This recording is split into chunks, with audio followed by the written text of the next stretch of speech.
Hello, friends and listeners, party people. Welcome back to another episode of Party XP. I'm your host, Lakan, and joining me is Jeff. Say hi, Jeff. Hi, Jeff. What's good, fam? How you doing? About to get really busy over here. Yeah. So, yeah, I get you. That'll be fun. Yeah, I'm over here dealing with some stuff on my end too, but it's good busy. That's at least the best I can talk about on my end, I guess, for now. It's paid busy, which is the best part. Yeah, exactly. At least we're getting paid for it. But yeah, so we're in the thick of it now. We're kind of in swing. We got our games going. I got a big one for you here, and we've definitely mentioned this before, at least in our offline conversations. Mm-hmm. I've mentioned this, and I love this game, and I love this entire series so far, and I'm waiting for this company's next game. But have you ever tried out Shovel Knight? You know, it was on my wish list forever. And then I saw that you had it, so I took it off of my wish list, so it didn't factor into the episode that we did a few weeks ago. Okay. Go back and listen to that. Yeah, please do. But it's been something that I've wanted to play forever, and I just haven't gotten around to it, but it's definitely been on my mind for a very long time. Okay, good to hear. So we're going to go ahead and just throw you into the deep end of Shovel Knight. So Shovel Knight was developed and published by... Imagine if I just switched it up right now. So you're playing roguelike number 47. Fucking 49, yeah. So Shovel Knight was developed and published by Yacht Club Games. Development was crowdfunded, and the game was released for Nintendo 3DS, Wii U, and Windows in June 2014. Big point here there to talk about is Nintendo 3DS and Wii U and Windows were all simultaneous release dates. Right. Later on, it was ported to Mac and Linux in September, and eventually came out to PS3, PS4, Vita, Xbox One, Fire TV in 2015. Basically everything. Holy crap. Yeah, right. And then finally in 2017, arrived on the Switch. So Shovel Knight is a 2D side-scrolling platform game with an 8-bit graphical style. In the base game, retroactively titled Shovel of Hope, you play as Shovel Knight on a journey to rescue his partner, Shield Knight, while fighting the Enchantress and her Order of No Quarter. As Shovel Knight, you can attack, dig through dirt, dig up treasure, bounce off enemies and targets, and each section of the world map contains 3 other knights you have to defeat in order to progress to the next area. This is a love letter, an homage, whatever term you want to use, to the classic 8-bit like retro game, basically. And I love this entire game, all of the DLCs, and that's why I said the deep end. We're getting you. Hopefully, we're gonna get you through all the DLCs as well too.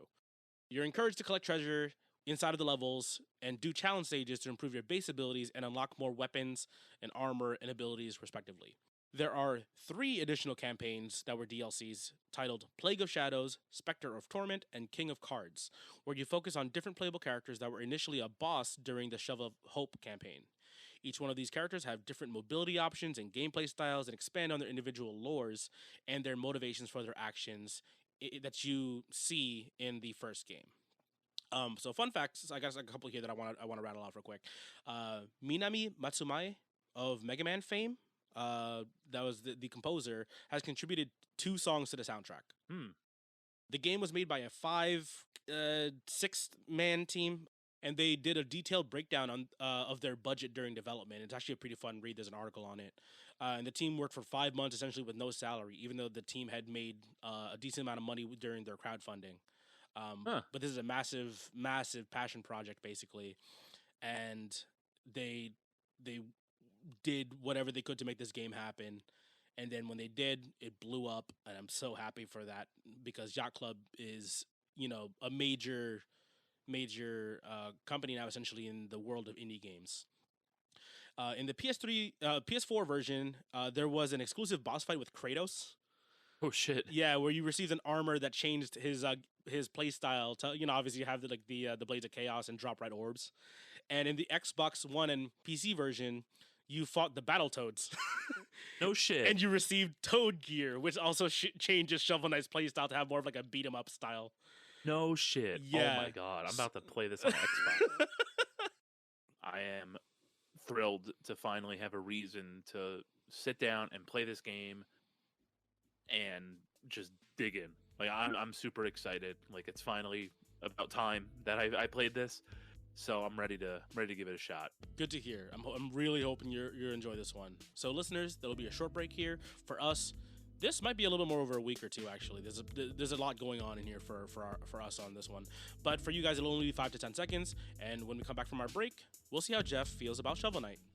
See you later.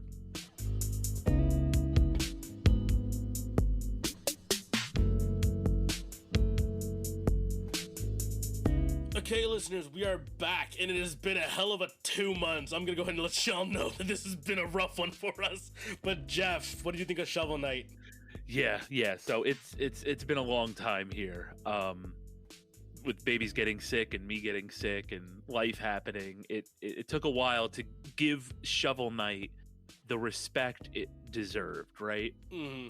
So I kind of have been tossing around sort of how I'm gonna approach this because like I said, this was a game that took a while, and I think I came up with a perfect allegory for Mm-hmm. how I feel about Shovel Knight here. So let's say you and I are going to a steakhouse, and Kiss. people have Oh, okay. I thought we were going somewhere else no, with that. no, Okay. Sorry. have been telling us that this is the best steakhouse on the planet. It's the Mm-hmm. best steakhouse in the state. So I get there, and my favorite cut of steak is prime rib. I don't know what your favorite is. Ooh. I like T-bone. Yeah, okay. Yeah. Yeah. I do enjoy a nice T-bone, but for this allegory, we're gonna say prime rib is my favorite because it is my favorite. Okay. But I do love a nice. I love bone-in steaks, right? Mhm. And we'll get to there here in a minute here. So I go and I order the prime rib. And I'm very excited for this prime rib. And the prime rib comes, and it's finally here. I'm finally gonna get to enjoy this prime rib. And I go to cut into the prime rib, and there's a bone in the prime rib. Mm. So as you know, there's no bone in the prime rib, Yes. which means I don't have a prime rib in front of me. I have a Mhm. T-bone. I have I have a ribeye, right? Mm-hmm. But I like those a lot. So I cut into the steak and I ate the steak, and it's really, really good. And I really, really like it. But it wasn't prime rib. Mm. And that's how I feel about Shovel Knight. Okay. So It's really, really good. And I really, really liked it. But for everybody telling me this was one of the best platformers ever, I think they're speaking a little too highly of it. I thought it was really, really fun. I thought it did a fantastic job of paying homage to the games that it paid homage to, right?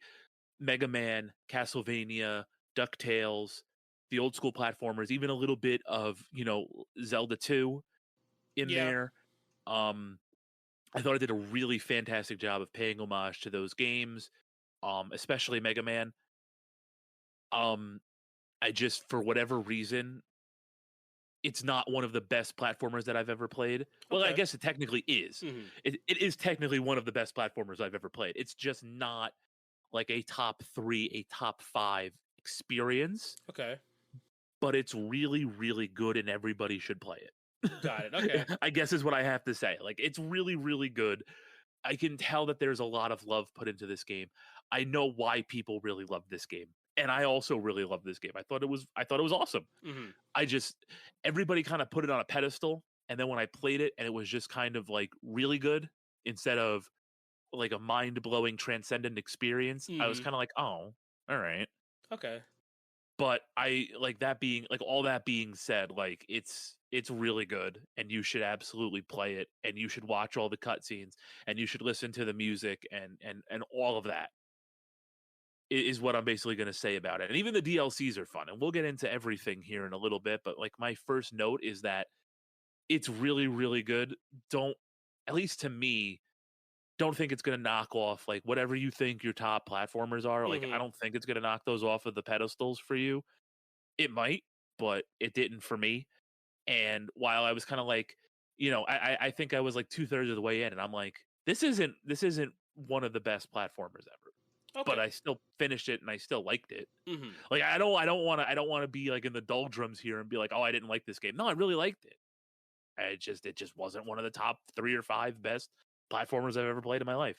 Yeah, that's perfectly fine, especially since our like shared experience with platformers is pretty wide. We've covered a lot, right? Right. We come from the Mario games, we come from the Sonic games, the Mega Man games, Castlevania specifically for you.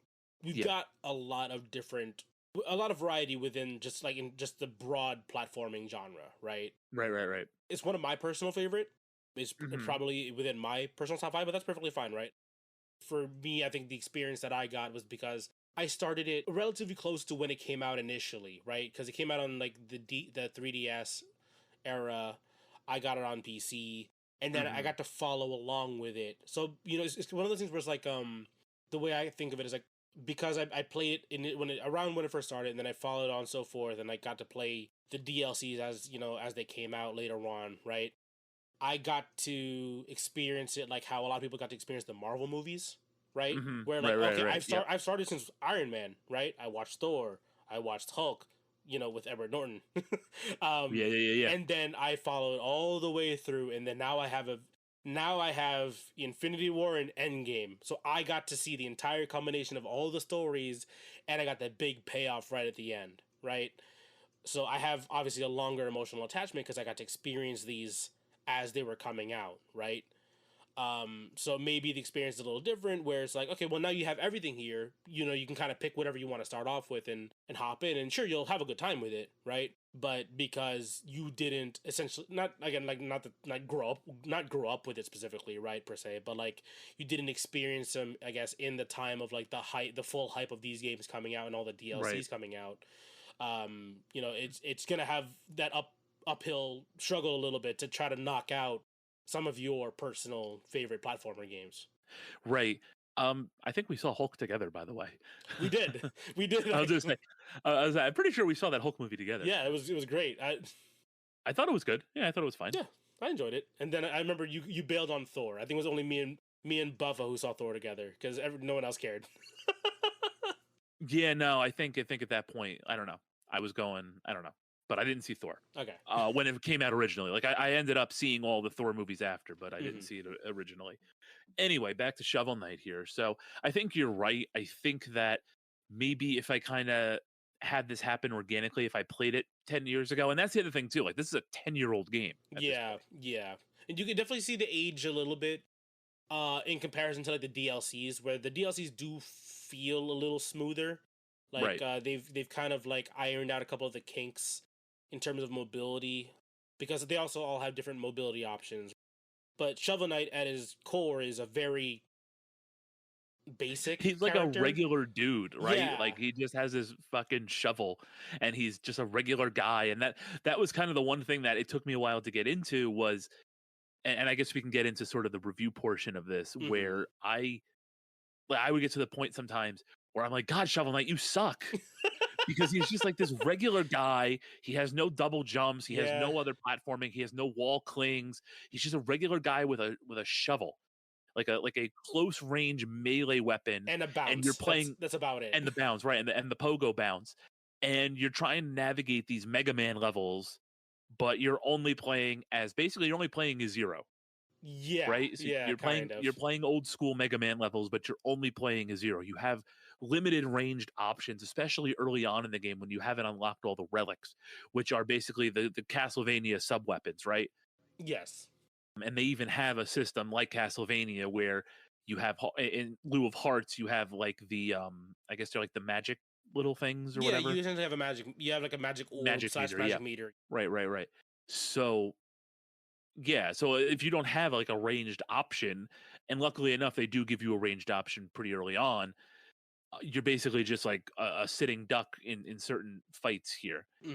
Um, but I think that was kind of like my only sort of gripe with him as a character. It's like you're just like this basic dude with a shovel taking on these incredibly difficult stages. Well, I shouldn't say incredibly difficult. That was one of the other things that I was like kind of shocked by Hmm. was that this game wasn't as hard as I thought it was going to be. A lot of my deaths were because Shovel Knight's just like a regular dude. And like yeah, like a lot of my deaths were just like, oh shit, Shovel Knight can't do that. He can't do crazy platforming shit. Expecting more from Shovel Knight, basically. is Right. what- I'm like, oh shit, Shovel Knight's just a regular dude. He can't clear that jump. He can't like constantly bounce off of characters and unless like it's laid out that way that that's what you're supposed to do Mhm. in this section. So I'm like, oh shit, I died. And not because it's particularly difficult, even though the spike traps are fucking bullshit. Yeah, there's a couple that are kind of brutal, not exactly fair if you want to call them that. Yeah, and then a lot of it too was like fucking Shovel Knight, like god damn it. Like get with it, man. I mean, like, yeah, that's kind of the whole point, right? Shovel Knight is kind of like an honest character. He's just like an honest platforming character. Like the gimmick is the pogo, and that's about it. Yeah, The game doesn't use momentum like Mega Man games does, right? Like it's exactly. like if you stop pressing right midair, he stops exactly where you stop pressing right, and Yeah, he will uh-huh. just drop like a sack of Uh-huh. bricks, basically. So Exactly. yeah, it's like you have to kind of rewire yourself, right? Like my biggest thing when I was playing this game, when I was playing this game, I had just played a Mega Man game, so I was kind of like fresh. You know what I mean? Like in my mind of like, okay, no momentum. Like I know exactly how this plays because it plays just like a Mega Man 2, like 2D platformer where it's like the physics are basically exactly the same. I get the pogo jump, which is inspired from Zelda 2, right? I believe like it's like the downward sword strike that Link has, I think so. Yeah, yeah, yeah. and then just digging or randomly attacking stuff. Yeah, like I had, and I almost treated like referencing another previous episode here, like a kung fu, where it's like again because he has a short range attack, it's like I have to be tight on my attacks, right? I can't be spamming them because there's a cooldown afterwards, essentially, right? In terms of animation, like I had to play the game, not like again it's not insanely difficult, but I had to play it a little bit more focused and a little bit more like aware of what the hell is actually happening on screen because I can't just like spam my way to safety. Exactly. Exactly. That's the other thing too. A lot of it is like it felt like me like going back to playing Street Fighter, like playing Ryu, just like this regular ass character Honest. doing shit. Yeah, an honest character, an honest platformer, and not being used to that and being used to kind of being able to abuse mechanics and glitches and stuff like that. And Mm-hmm. there's none of that here. I No. mean, I'm sure there's glitches and exploits that you can do, but I didn't come across any, and that was kind of like my one thing. But like saying it kind of like fills me with a little bit of a different perspective, and it's like, yeah, he is just like a regular, honest character. He's not built like even like the other DLC characters, which we'll get into in a little bit here. Mm-hmm. He's kind of built just like a regular guy. And it kind of makes sense based on the story. Like you're just a regular guy trying to save your lady, Mm-hmm. right? Yeah. Which I have another thing on, but go on, please. And just to touch upon it, because we'll get into it a little bit more later. I remember you asking me, should you play the DLC in any particular order? Just go in release order. That's perfectly fine. You don't have to because all they are essentially are prequel to the main game of Shovel Knight anyway. Yeah. So it's like you could have done them in whatever order you wanted. So it's like, and I just wanted you to at least, at the very least, play Shovel Knight first because I did warn you that he is the most basic of the characters in comparison to everybody else in terms of gameplay. And not, again, not in a bad way. Like in my opinion, like because of it is a very basic in terms of like gameplay or movement and all this other stuff. It gives you like the rawest experience of like what this game was meant to be initially when they made the game. Right. Yep. It's very, it's at its bare bones. It is just a relatively strict 2D platformer with a bounce gimmick. That is basically it. Yep. Exactly. For me, it was perfect, and then I got to experience the expansion of mechanics as the game and the DLCs came along. Which again, thank you Yacht Club for making the DLCs basically free if you bought the original game. Mm-hmm. Yeah. Spoiler alert, I did not listen to you. I played them in reverse release order Okay. because I thought King Knight was cool, and then I was like, oh, Spectre Knight you said was like the edgy one, but he actually turned out to be my favorite, and then Plague of Shadows was like But anyway, so let's talk Shovel Knight originally first. So Shovel Knight, basically it's a tale as old as time. You're a knight trying to save your lady from the evil enchantress, right? Mm-hmm. Throughout you have the 8 robot masters, knights, Yeah, knights. other Yeah, knights, knights. Cough, cough. and you have to utilize your regular ass shovel and your pogo stick bounce to defeat them, get to the enchantress, and save your love shield knight, right? Yep. Throughout the way, the characters all have different sorts of motifs. You have Mole Knight, who's like a diggy fire type, basically like a fire ground type, Yeah. and you fight him. You fight Spectre Knight, Plague Knight, and King Knight, who are the main characters of the other DLCs. You fight the Black Knight, which is basically just your black and red doppelganger. Yeah, just the Basically, edgy your version Proto of you. Man. Yeah, your Proto Man. Right, your Proto Man. Your Shadow Link, whatever you want to call him. Yep. Then you have Propeller Man, who's an asshole. I hated that character. Not a fan of sky levels. I'm just No, no, no. I remember having trouble with those in Mega Man games, so it transferred exactly the same way here. And then there's Polar Knight, and I think he's an interesting mechanic. He would like block you from just poking on his head for the entire time. Yeah. Like he actually got rid of like your main gimmick, basically, right? Right. You had to play him even more honest and play the game against them. Yeah. The funniest shit to me was you go through this, right? You go through all these boss fights.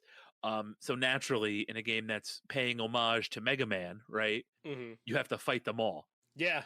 But again, right before the final boss fight, right? The boss rush. But when you do so, you drop into like a chow hall and they're all sitting together. And my initial thought was, oh shit, they're gonna make me fight all of them at the same time, aren't they? Yeah. But luckily enough, they do pop up one at a time. And luckily for me, the Propeller Knight popped up first when the time that I finally finished it. So I was able to actually like survive and not have like nothing left for like Propeller Knight because I can't just spam items against him. Yeah. And hope for the best. So that was a good thing for me that the RNG kind of played in my favor here and kind of saved the easier nights for the end rather than starting me off with the easier nights. Mm-hmm.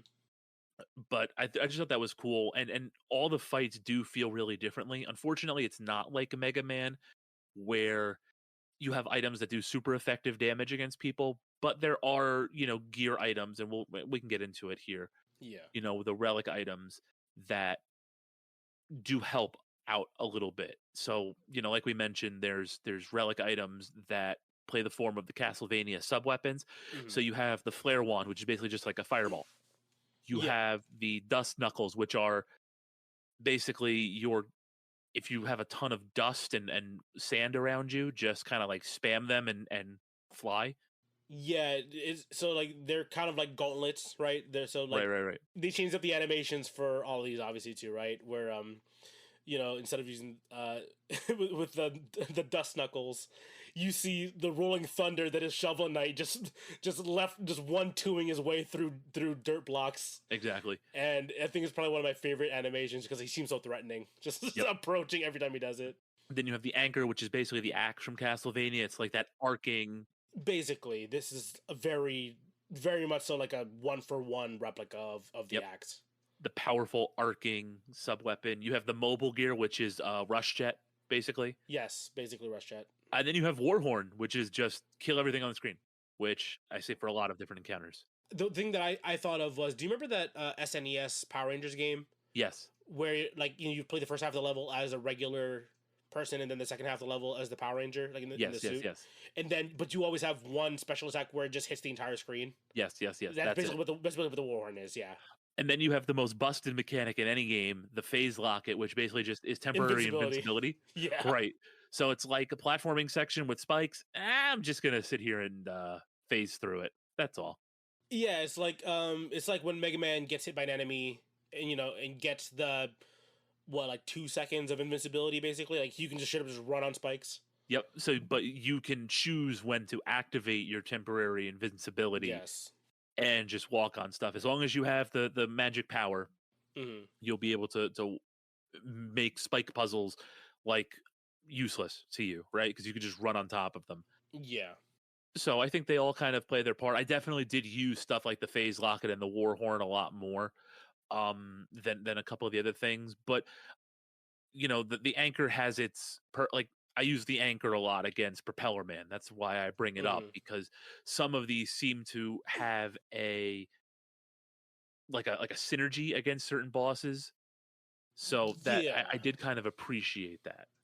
Yeah, it's like not exactly the same as the Mega Man weakness setup, right? Correct. It's more of like certain relics have hitboxes that are meant more for certain bosses, right? It's just more efficient to use them versus other enemies. Exactly. Where like the Flare Wand again just shoots out the fireball. The anchor does arc upward, so anyone who naturally stands above you, it just makes it perfect for you to just get underneath them at like a 45-degree angle and just chuck away, basically, right?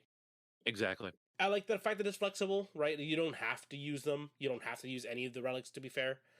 But if it lets you be okay. I want to try out this one instead. I want to see if I can just muscle through this character. I can just phase lock it my way through all of their damaging attacks. If you really wanted to, right? So just Warhorn. Just screw it. Just use the Warhorn the entire time. Yeah, exactly. That's I guess the way to change up the, just use the term again, the honest gameplay that Shovel Knight allows you, right? Like again, for the most part, he's just like jump, bounce on people, or shovel attack. Exactly. The other thing that changes up your gameplay are the armors. So you have different armor sets, keeping with the theme of like the Zelda 2 homage, and even like a bit of a Castlevania homage, where you have like RPG elements in the game where you can, get more health, get more magic power, and then change up your armor to give you certain different abilities. So, and again, a lot of this is very simple but very helpful. So, when you die in the game, you, instead of a health or a life system, you have gold, right? So when you die, you drop gold. You have an armor that makes you drop less gold when you die. Yes. You have armor that helps your magic power at the cost of taking more damage. Then you have one that I used, the ornate plate, which just makes you like shiny. Doesn't really do anything else. It just makes you shiny. It's literally just the show off armor. Yeah, so I totally just was like, "Fuck it, I'm just gonna use this." I was a Dynamo Male guy. Okay. Because so that when you perform 2 consecutive shovel drops, and then you get to use like a projectile charge slash. Yeah. So you jump off enemies regularly in this game. So it was very easy to just have essentially like the projectile sword attack from like Legend of Zelda just available to units to you at all times. Yeah, exactly. Because it just travels across, when you fire it at. So it's very nice to have it in your pocket, basically. Right, and I think, and there's other things that you can do. I don't know what they're called, but one of the characters in the hub area sells these to you, and that's something else you can get. Basically, a replica of the Zelda projectile when you have full health, right? And there's other things like that you can do in the game, but I don't remember what they're called. But they also affect the way that you interact with the world, right? Yeah. Am I crazy? Yeah, I'm pretty sure you're right. Again, it's been a little bit since I got in there, but I'm pretty sure there's other ways to change up your base play style, right? Yeah, exactly. And the last one we didn't touch upon. Well, I guess technically there's 2 other ones here. One was the Toad gear, which I mentioned to you before, because you get the battle toads.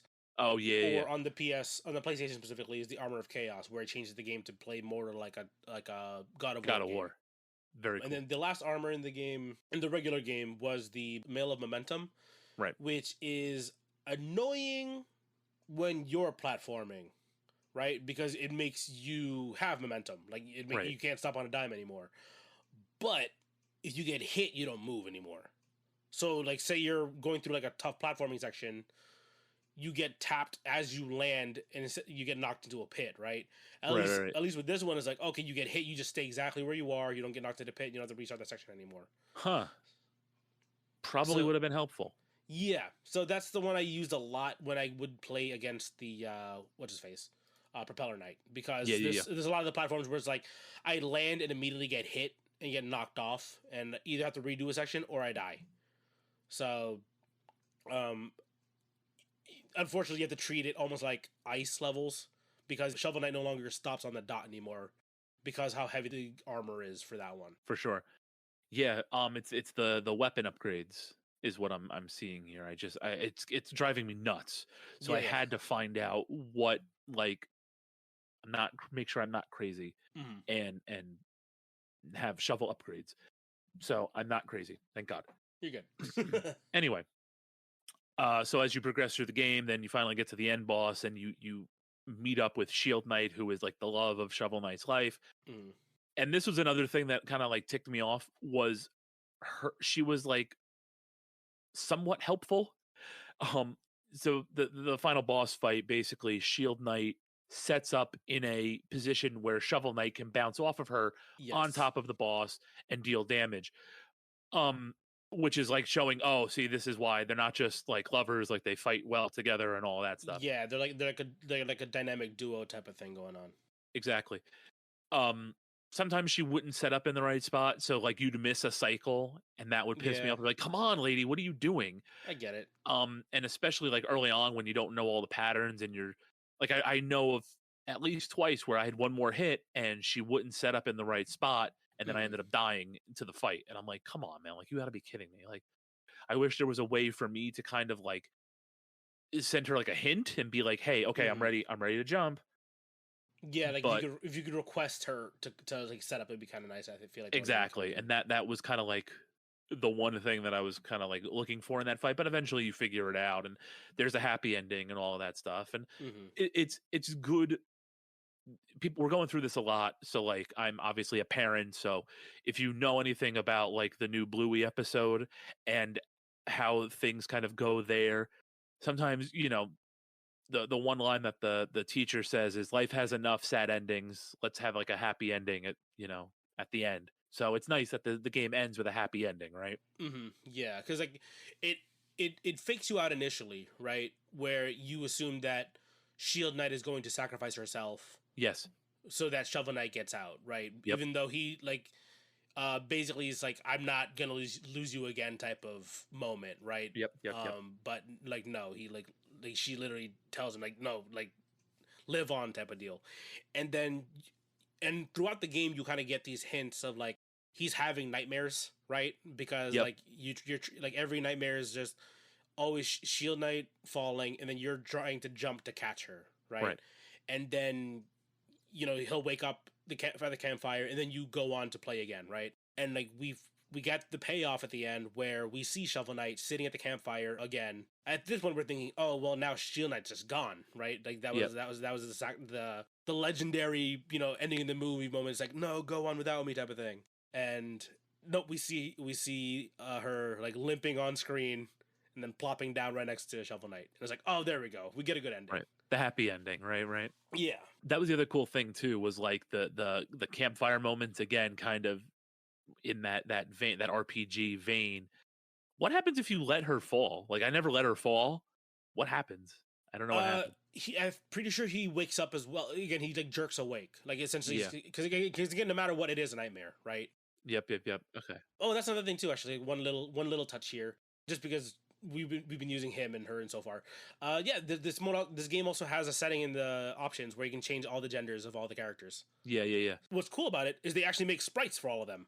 Yeah. So they just doubled their own work basically just to create the option for the player, which is again nice little touch. And I was looking it up, right? So if King Knight you change to a woman, it's Queen Knight. If you Yeah, all have the names even get changed too and everything. gender neutral, then it's like Monarch Knight or something like that. Yeah. And the Enchantress becomes the Enchanter and all that stuff. I thought that was pretty cool. Yeah, and again, it's like just in terms of like character design, they do a good job of like making them already. The main character motif is still there no matter what anyway. Right. Extra work they didn't have to do, but they did, and so it's like again, it's like the nice little touches that I always appreciate. It's like the little details. I thought so too.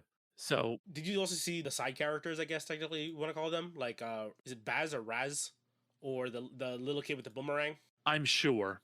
If you remember in Super Mario 3. Yep. Okay. Yeah. So like on the overworld, Yes. if you have if you Baz. run into like Raise and Baz, that's the Yep. character's name.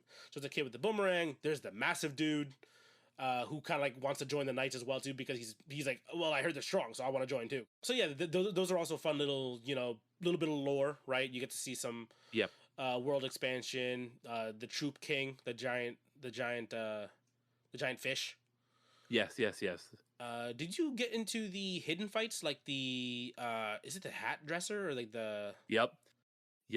So as you go through the game and certain basically at any moment, it kind of feels like the olden days where at any moment you could be thrust into a fight. Mhm. One of them is the guy that sells the hats, right? And he wants your helmet. So he'll eventually try to fight you for your helmet. So you have to beat him, and it's just like the shopkeep basically comes to life and tries to fight you, Yeah. which I thought was pretty cool. And then so like on the overworld, just like in Mario, where you have to fight the Hammer Bros before you can proceed or anything like that, there will be fights. Sometimes I'm pretty sure the Black Knight is like one of those too. Like he'll just show up randomly. I'm not sure. I Yes. could be wrong. No, you're right. You're exactly right. The Black Knight will show up like Yep. once every section, right? Because the map expands essentially, right, as the Yes, game goes yes, on, yes. and he'll just show up every time you expand the map. Let's see here. During the course of each of the mini story modes, rivals, the rivals are met 2 times under various conditions. So one's always a boss encounter before the final boss. Yep. So And then they have like the game calls them wandering travelers, are your overworld enemies basically. The Boz is a character from I forget what it is. He's like a common. Okay, yeah. So it basically based off of the character Zubaz, which was like a Street Fighter 2 concept art. Dive Kick uses him as well as okay. the Baz, I think it is, or something like that. But yeah, this character was unused in Street Fighter 2 and has been referenced multiple times in other games. Yeah, the Baz is also in Dive Kick. Oh, basically okay. just like this goateed guy with face paint and a whip. Yeah, so it's basically the same character. Okay, so that's kind of cool. Didn't realize there was like a specific like a referential thing going on here. The minute I saw him, I was like, oh, I know this guy. Yeah, I don't remember what game he was from, but I knew who he was. Okay. And then who's the other one? Rise. Yeah, like Reese. So I think that one was added in as a like I think it was like a tier in supporting the game, I believe. Okay. So like basically they took requests or recommendations from those people in those tiers essentially on like creating a mini boss character. Yeah. If I remember correctly. They were like it was one of those things where it's like,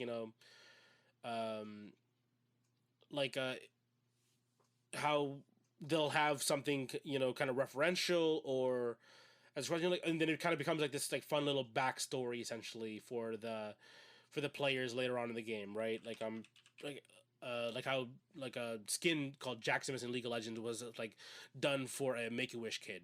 Yeah. You know what I mean? So stuff like that. Wandering Travelers. There we go. That's you were right. Director for a Day. There we go. That's the term that they were using. So yeah, and essentially the guy would describe his ideal character to add into the game, and they basically ran with it, and that's how I believe Rise came about. So yep. Cool. Yeah, so I think, that's kind of it on Shovel Knight. I did manage to play all 3 DLCs. I didn't finish any of them, but I played them all. And I played a lot of King Knight and Spectre Knight. King Knight was the one I started with. And so with King Knight, obviously if you meet the character, he's a very pompous, like flashy character. He reminds me a lot of the King of All Cosmos from Katamari Damacy. So that's kind of why I was drawn to the character. Okay, and even when you play as him, he kind of has that very royal, very like so his main attack is not a shovel. He doesn't attack with a melee weapon. He attacks with a shoulder charge. And when he hits something with his shoulder charge, he pirouettes. Yeah, he lunges upwards, and which allows him to bounce on terrain like the sand blocks or enemies afterwards. Right. So everybody plays basically exactly the same. They just have different ways of doing it, which I thought was really cool. Yeah. Like how they didn't have to change up the game. Like basically you could take all 3 of the DLC characters and put them into Shovel Knight, the regular base game, and you'd have no problem, basically, right? Yeah, it's just how they interact with the terrain or their flavor of mobility is a slight change, basically. Yep, exactly. So yeah, and of course with King Knight, it's funny because you see the backstory with him of why he wants to be a king so badly.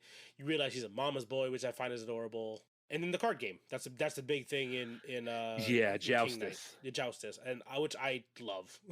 Oh really? It took me a minute to get. I hated it at first, and then eventually I got like good at it. But like part of it's like just like kind of luck of the draw, right? You get fucked over, and then you realize I have to use the cheat. I tried to go throughout my first play without using any of the cheats, essentially. Yeah. Okay. And I remember, like, I think it was like on the last the last matchup, I was like, I'm not doing this over again. I'm just gonna use the one where like it flips all of all the points to my direction. Basically, I was like, I'm not redoing this game. Like I refuse to. Huh. Because I just top decked poorly, and I was like, okay, that's cool. Thanks, game. I'm not dealing with this again. That's funny because I can't stand it. Okay, that's fair. Basically, like, it's fair. I get it. if I wanted to play a card game, I'd play a card game. I'm playing a platformer. I just want to play the platformer. Just let Okay. me get to the platforming of the game. The other thing too that's cool about King's Knight is the oh shit, where was I going with this? So basically he has like the same thing. He has like the relic system too and everything like that. I liked his relics, I want to say. I'm trying to remember what exactly they were. But heirlooms, here it is. Okay, so the glove is funny as shit. You basically just like smack somebody with a glove. The saber I thought was pretty sick. The flaming sword, basically he does like a spin in the air with the sword, which also helps you like if you overshoot or undershoot a platform, you can use the sword to basically platform. And then you get to use his boss mechanic, the horn that drops the confetti that damages enemies. Yeah. I thought that was pretty cool. Yeah, I like the changes of the side weapons. Again, I feel like they, even though you said like you can kind of plop any of the characters into any of the levels, they do a good job of making each individual character feel different. Still, you know what I mean. Even though at its core they all can technically do this similar stuff, you know, in every iteration of the game, basically. Yep, exactly. Now that's the other cool thing too is like they're not. You have some similarities, but you have some things that make them different. So like, for instance, King Knight doesn't have the invulnerability thing, right? So like you'll have to figure out how to platform in certain places, but he also has the ability to heal himself in multiple ways. Yes. So you have like an upgrade where if you hold down he starts crying and heals himself. Yeah. Or you have a healing hammer sub weapon that basically just bonks people on the head and pops up with hearts, which I thought was pretty cool. Yes. And he's kind of like a goofball. It's almost kind of like, it kind of reminds me of like Shazam, kind of, where he's like a kid in a man's body. Yeah, and I mean, again, like that's why I said like he seems kind of like a baby, right? Like he's literally he's like a mama's boy. Yeah, yeah, I get that. He's like he's really prideful, and I feel like he doesn't actually understand what he's talking about when he wants to become a king and a knight at the same time. You know what I mean? And the danger he's putting himself in by just like showing up into people's houses and talking shit, and then battling with the card game. So exactly. There we go. It's like Yu-Gi-Oh. Yeah, you're right. Exactly. You send people to the Shadow Realm and shit. Yeah, like if I remember like correctly, like I remember reading in like the bio, like he's not actually a king. He's a king themed knight. Yeah. So, but he still makes decrees, right? That's the whole thing, because he wants the imagery, I guess, of being a king. Right. So I really liked his DLC. I didn't quite finish it. I'm thankful, at least as far as I can tell, that there aren't any situations where joustus is required, which is good. Like at first I thought like the kings, I was gonna have to fight the other kings in joustus instead of just having like a boss fight. And I'm like, no, we can scrap. It's okay. I'm trying to remember. I think I just did the joustus stuff because I wanted to. I'm pretty sure you don't have to do it. I'm pretty good because I didn't. Okay. So, but my actual favorite is Spectre Knight, the Spectre of Torment. Yeah. And I know, like, going into this, so Spectre of Torment is like it follows the Spectre Knight. It's like the true prequel to the game, and it follows Spectre Knight. And I know when when we talked about it, it's like, oh, he's the edgy character, he's a lot of fun. Like he has the most fun maneuvering, the most fun platforming. Basically, kind of feels like Sonic Adventure, kind of. Okay. Right. That's kind of the way that I saw like the fighting, because basically, so the way that Spectre Knight interacts with the world is you have the short range scythe weapon on the ground, and you also have like his version of relics or what have you, but you also have the ability to wall climb, which is pretty cool. So you can do like wall jumping maneuvering. and he also has what I can basically equate to being the homing attack from Sonic. Yeah, I didn't piece that together until you mentioned it. I Yeah, kind of just thought of it as like a. Uh, I thought of it as. Did you play Ori and the Will of the Wisps or Ori and I the Blind did not. Forest? Okay, so Ori can launch a ball and use it to like dash through or launch themselves. That's what I was equating it to.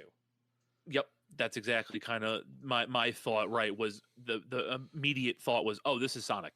Mm-hmm. So basically, what you can do is you have the homing attack, and in certain situations, depending on how you approach the enemy, is the direction in which Spectre Knight slashes. So if you're approaching from the top left, he'll slice them and head down right, or Yes. forward and right. If you're in the down right position, he'll go up left. Yes. And the game sets up certain alternate exits, which I also thought was pretty cool. With all the DLCs, that they have alternate exits for the stages, and completely change the way that you progress through the DLCs. It also opens up, new ways to platform, new ways to solve puzzles. Basically, you can either try to use like the wall run, or you can just bounce on the enemies through the puzzles and get to where you have to get to. So that was kind of the coolest thing about Spectre Knight for me. And also he can grind on rails in the game. Yes. So he's basically just Sonic. Yeah, I mean this had some a nice little touch of extra mobility, right? It felt like the most free flowing in terms of the characters, in my opinion. Yes. Because you do have like these sections where it can be timed and stuff, right? Like where like, okay, you need to dash through these enemies in a particular order, in a particular timing, so that you have ample space and reach to get to the next one and keep launching yourself forward, right? And progressing through an area. So you do have a little, some parts can be a little more stricter, some parts a little more free, and this is the character where I'm like, oh, this is the one incentivizing me to go fast.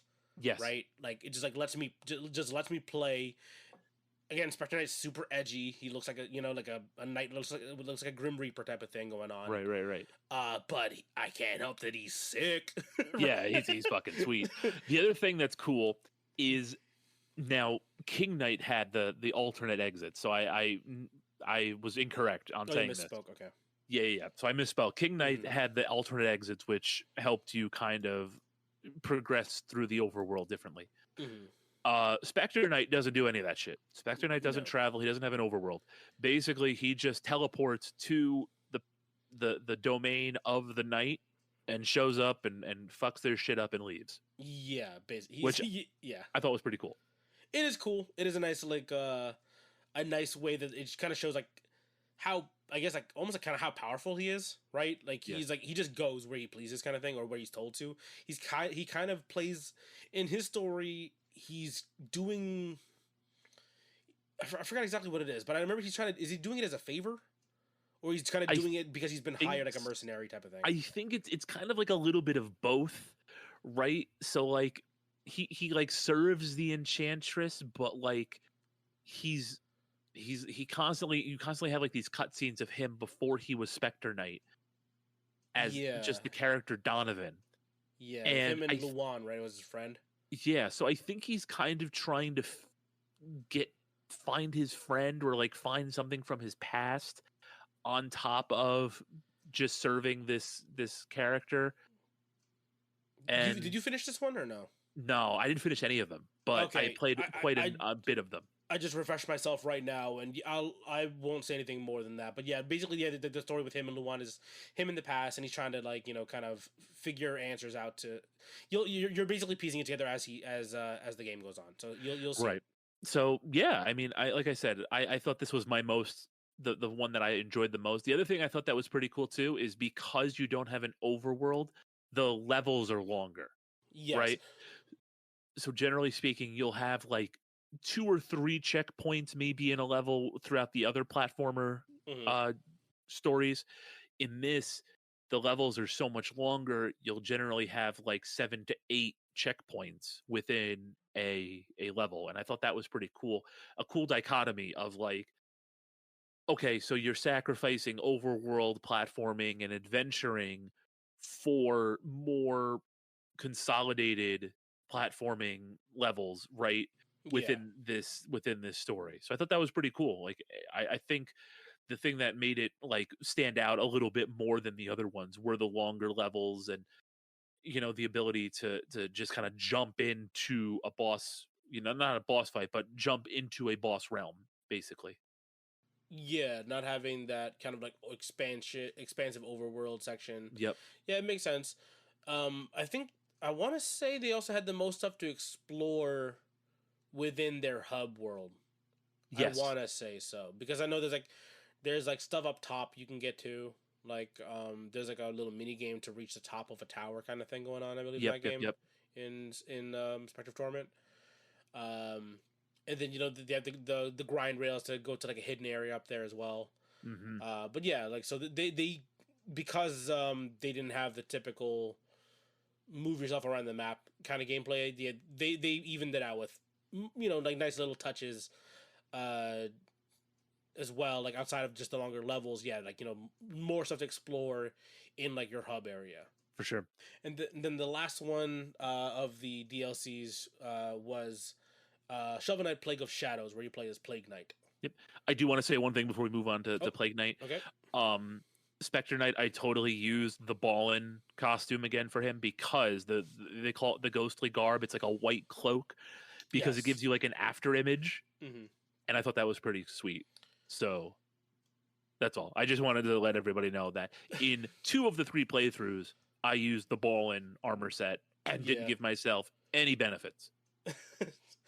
Just all aesthetics. It's all you care Just for. all aesthetics. Yep. You gotta look good while you're playing it out. So Yeah, I mean, he looks really cool. Like, Yeah. Spectre Knight looks really, really cool. And again, they're so edgy, but if they're see, here's the thing, right? Like I would be more like okay, whatever, right? If their movement wasn't sick, like it'd be like okay, cool, whatever edgy character. But like no, like they genuinely have like the most kind of like flow statey type of gameplay in terms of Yeah. the night characters. Like and again, this is the one that incentivizes you to have a little bit more, not more fun, but you know what I mean. Like it feels at its first experience, like when you get first experience that dash, you're like, oh wait, that was sick. You know what I mean? Yep. Because Exactly. the characters have like again, Shovel Knight has the pogo bounce, which is like great for him, right? But it's very boring in comparison. Yes. And then King Knight is like, oh, it makes sense. He got this big upper body. He bashes off of shit and then gets like a kind of funny looking pirouette jumping attack to do more damage and shit afterwards to follow up on, right? And then, well, okay, we're gonna go into it now, but Plague Knight has like a slight hover because of them like throwing the little flasks, basically. But like, yeah, Spectre Knight dashes through shit like a fucking specter. That's so dope. Right. Yeah, and then like so I played Plague Knight last, and after playing through these other 2 that I really enjoyed, getting to Plague Knight was kind of just like, Yeah. okay. Yeah, Okay. this one I think has the second my second little happy ending, I think. Yeah. For this one. Because you interact a lot with Mona in this game. Okay. And there's like a little like like a little like love story going on here. And it's kind of cute at the end of it when you finish everything kind of thing. That's nice. But it's just kind of funny where you see all this stuff where like Plague Knight being this kind of like cold calculating kind of character. Because he's like he's kind of meant to be kind of like an alchemist, right? So he's very like logical. Take the stereotypical scientist, logical, no emotions type of stereotype, right? Nerd. You place it over Plague Knight, but at the end of the day, he gets the girl at the to spoil the story for you. But yeah, he gets the girl at the end. That's good. But I think this is the one with the weirdest terms of gameplay because it is. It's weird. I don't really dig it. I found one potion that I like one potion combination that I enjoyed and that I stuck with it basically the entire time. Where like it if you throw it, like the explosion follows the floor and the walls. That's basically the one that I used. It's yeah, this was the one that took me a little longer to get through because again it felt so different in comparison. And this is the second one I went through them in order. Right. I remember just thinking like Plague of Shadows took me, or Plague of Shadows just took me way longer to get through. Like that's what I was thinking anyway. again, like it feels weird, like because he has like he gets a double jump. Again, the tosses give him a little bit of hover time, and it's weird because like it doesn't platform well. I guess I guess yeah. I guess at the end of the day, it doesn't feel good to platform with Plague Knight. Yep. Exactly it. So that's kind of why I kind of did like the tutorial. I maybe did like one or two other levels, and I was like, can I just go back to like grinding on shit and homing attacks and being cool? Yeah, I mean, that's kind of how I felt. I think that's why I enjoyed um, Spectre Knight so much, because going from Plague Knight and having a lot of difficulty getting through the platforming sections with him to going to, like, again, the most intuitive, flowy type of character. Right. I was so happy to play Spectre Knight afterwards. But again, like Plague Knight, yeah, doesn't have my favorite play style, but like at the end of the day, at least has like a proper happy ending to their character. Well, that's what happens when you go from the nerd to the cool guy. The cool, edgy guy with the dark backstory. Right. And a cloak and a scythe, and he listens to 3 Days Grace, and I love 3 Days Grace. Yeah, I still enjoy 3 Days Grace. They got thrown into that butt rock conversation though, right? I think so. I think okay. So. Yeah, it's fine. Here's my secret, Lakan. I love butt rock. Yeah, as do I. Right? Don't we all? I still. Oh man, actually, here's a fun little bit of lore for everybody. Actually, here I'm gonna spill this one for. So my first concert here in the U.S. was the one you invited me to. Yeah, you've told this story. We went to go see Nickelback at Three Doors Down. We were like 13, 14 years old. And Breaking Benjamin. Yep. Oh, that was such a sick concert. It was so sick, dude. Yeah, you're right. I think I mentioned it before at one point, but that was. But I remember like telling that to my friends when I was at my coworkers when I was at Sam Ash, the music store. Oh, they probably were like, "Oh, you didn't go see fucking I don't know, insert music snob act here." Basically. Or one guy, like as soon as I said it, the guy was just my guy Mark was just like, "I'm sorry." just a raw, like straight face "I'm sorry." I was like, I enjoyed it. I thought it was a good time especially when I was a kid. That was great. Yeah, fucking Neutral Milk Hotel or something like that. Movecore, fucking loser bands. Yeah. For Plague Knights. We're just gonna throw Plague Knight into that no, weird. He's a funny little guy, and he's happy in the end, and that's all that matters. But for me, so I'll rank them real fast. For me, like it was definitely Spectre Knight, then Shovel Knight, and like King Knight were kind of like on the same level as far as like fun was concerned. Okay, and then Plague Knight was at the bottom, but like I said, like it's all really good stuff. You guys should all definitely play this game. Just do it a little faster than I did. Yeah, but hopefully don't have the world crumbling around you as you're trying to enjoy a game. Right, exactly. But it is definitely worth playing through, and who knows, like just because we don't particularly like Plague Knight's play style, you might, just give everything a shot. You know what I mean? Just give it all a shot. You'll have fun. Yeah, absolutely. I at the end of the day, they're all fun, right? Like your personal level of enjoyment may fluctuate a little bit, but it never goes into the point where I'm playing the game and I sit and think to myself, I'm not having fun. I've never thought that about playing any of them. It's just more that like how much again certain parts are easier to grasp. Again, that's why like, some people might enjoy the Plague Knight sections, right? Exactly. The DLC, but like I enjoyed it. It's just that like it took me a little bit longer to finally let it get to clicking with me. You know what I mean? Same with King Knight, where it took me like I want to say a third of the way through, and I was like, okay, now I figured it out. I just had like an internal glimpse of myself when you were talking about, oh, you might like Plague Knight, and I was just gonna be like, cause you're a nerd, and then I was gonna be like, play Animal I Have Become as the outro, and then just end the episode right there. If I wasn't scared of us just getting demonetized for just playing, demonetized, we get paid for this shit. I mean, we're monetized at least. You're getting paid. I'm not getting paid. What do you mean? It's under your account. You should know. I know. Anyway, Anything else on your end? I think I've kind of like tapped everything that I really wanted to talk about here. But if you have questions or anything for me, just please feel free. Uh, yeah. So you covered basically everything. Your first impressions, how many of the campaigns you actually got through, or at least you played most of them anyway. Yeah, Or played all. You played all of them. I played all of them to And then varying levels. Right. opinions of the platforming. We've covered that obviously as we talked about the mobility and the way they changed up each individual character's playstyle. Um, you've talked about the music. The music in the game is great. Oh yeah, fucking probably the best part of the game is that like the game is trying to pay homage to all of those old 8-bit and 16-bit platformers in the past, and the part honestly where it holds the candle to them the most is in the music and the sound design in general too. Like everything in this game, like audibly, is up there.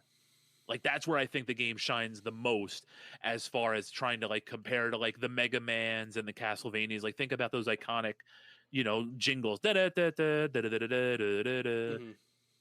Castlevania, right? You know, I think Shovel Knight like I said, holds its own quite well in the sound design regard versus the games it's clearly trying to emulate. Yeah, and like I mentioned it before in the first half, where again, like Minami Matsumae of Mega Man has songs in this. Right. There's 2 songs in the soundtrack from them, so yeah, it's great. Like the music really holds up. It does pay respects to again the OG like NES, SNES games of back in the day. All the little audio, the little audio cues, like when you find something out of like the. Or just when you start the level, is it da da da da, right? Yeah. Like is that little chip tuning, like just it reminds me of like the sounds you get from the Zelda games, right? Like it's literally like a little time for adventure, and like kind of like little note for you, kind of thing. And everything. I mean, everything like contacting enemies, using your sub weapons, Special attacks you throw out, right? Not opening doors, but like transitioning, everything, like every sound effect, everything fits so well into what they're trying to do.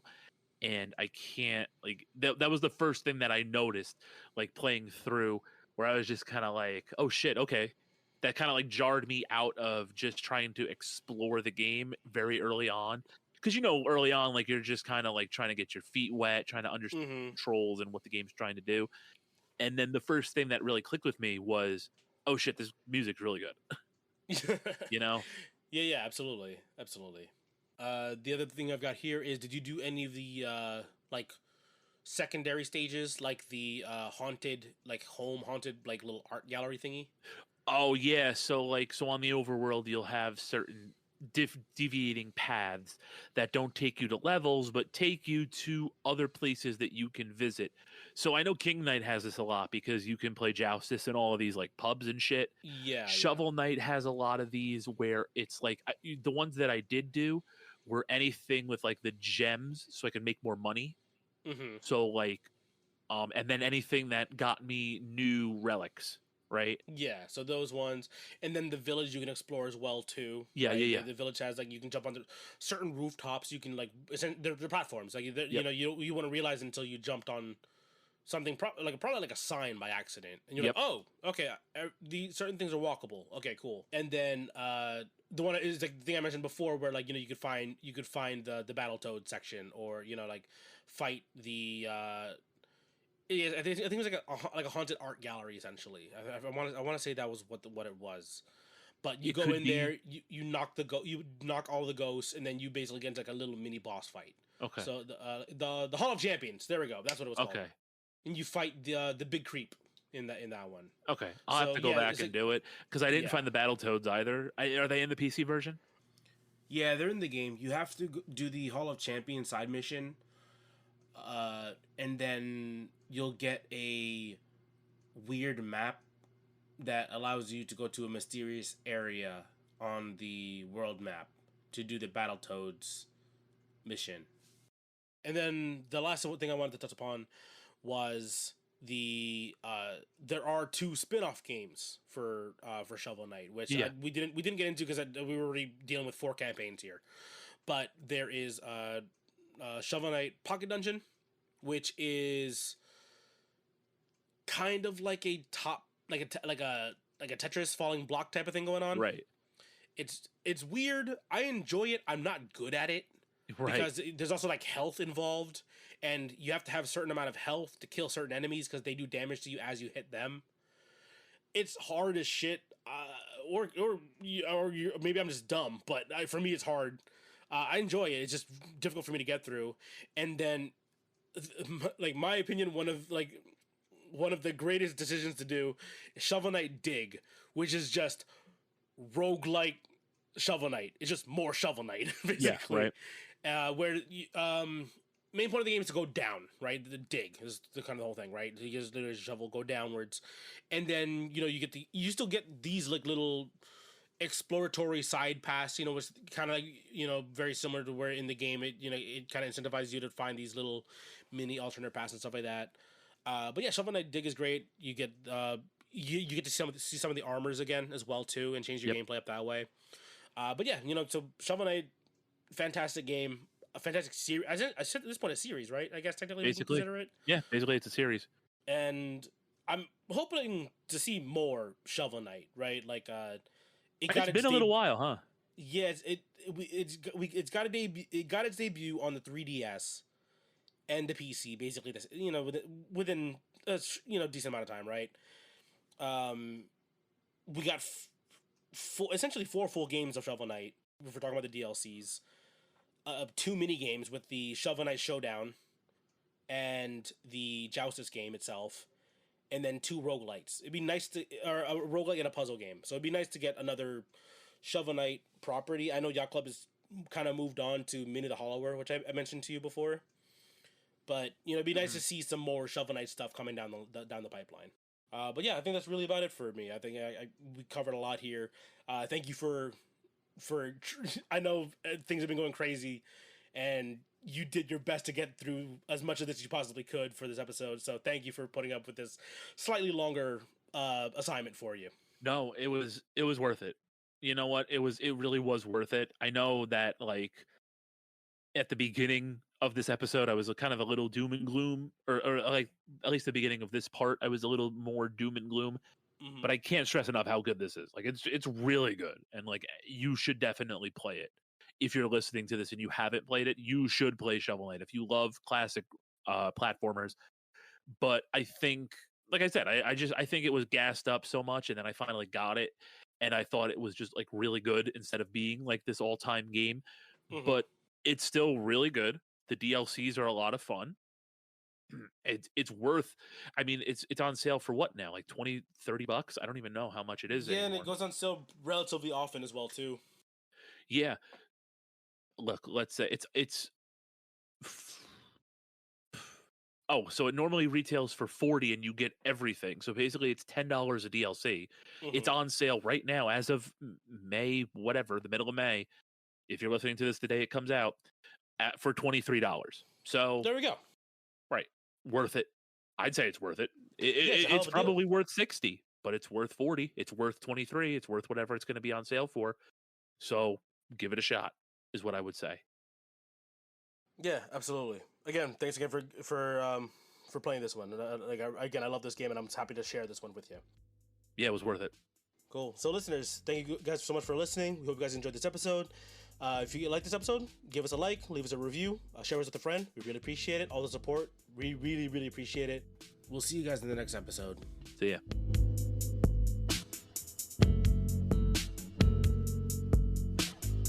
You like that? You like how I just came back? Yeah, it was great. Maybe I'll make that like you like that, like you bragging as like the out of context clip, so people don't even understand what the hell you're talking about. Right. Cool. You're gonna kill me. What happened? I forgot to hit record on OBS. Oh my god. Yeah, okay, it's been up the whole time, and I just forgot to hit record. Let me make sure mine's recording. Okay, we're good. Mine's recording. Oh, thank God, we just do a whole fucking episode for no reason.